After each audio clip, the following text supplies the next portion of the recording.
As the college football season approaches, I start to kind of look at the rankings and see who's underrated, who's overrated, and all that, as I do every year. And something unusual in the rankings struck me because I don't see this often.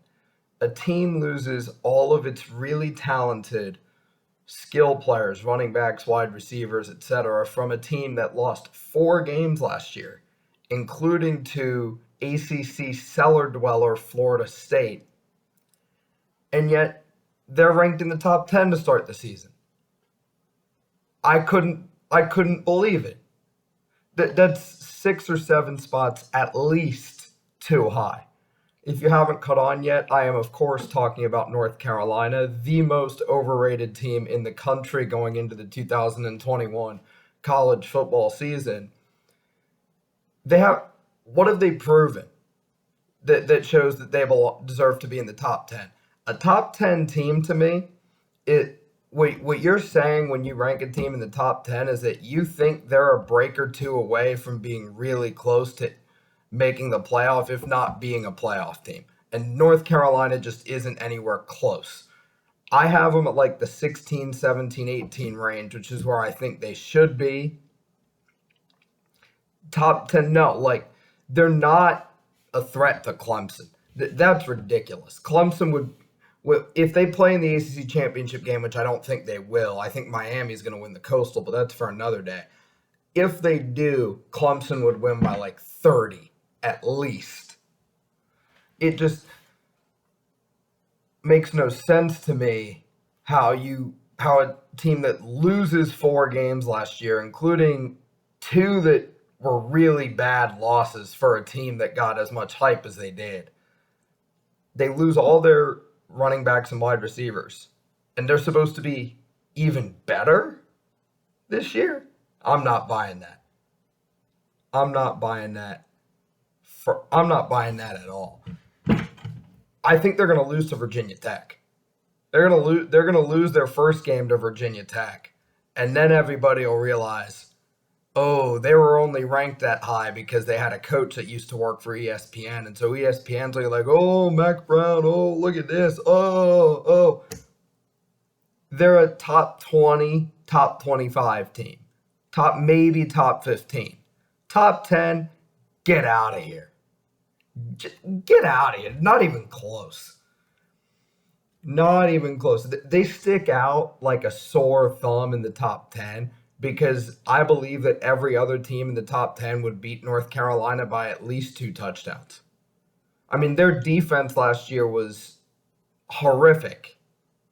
And I really doubt that they've made a lot of improvements on that side of the ball. Now, that they've made significant enough improvements to where they are a top 10 team.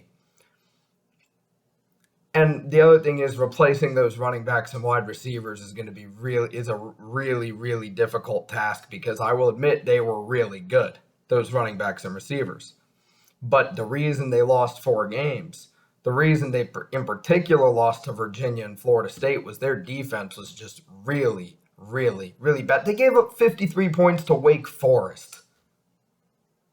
I mean, I wouldn't be shocked if Virginia Tech beats them by double digits.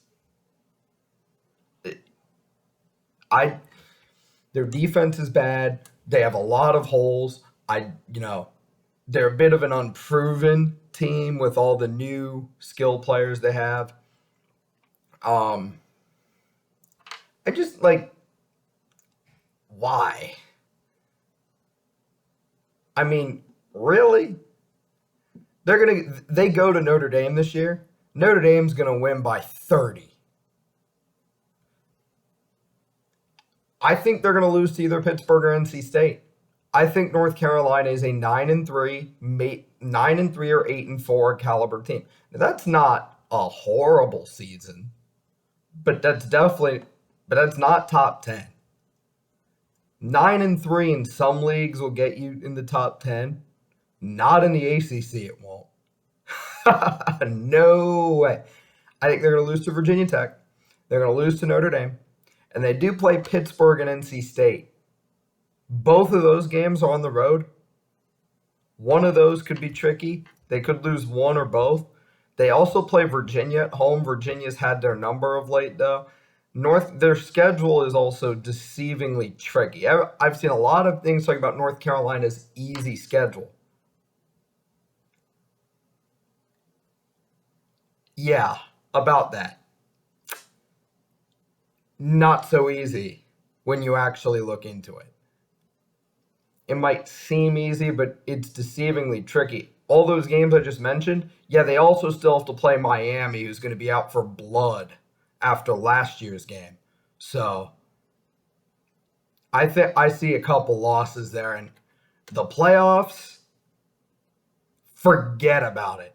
It ain't going to happen. That's just absolutely absurd. And I know they're a trendy, like, list of teams that can make the playoff for the first time ever. If you want a team that could make the playoff for the first time ever, go Texas A&M, go Cincinnati, or even Iowa State. North Carolina, no chance. They're the most overrated team in college football, and Virginia Tech will expose them in week 1 on Friday night, and it will be absolutely hilarious when it happens. I can't wait.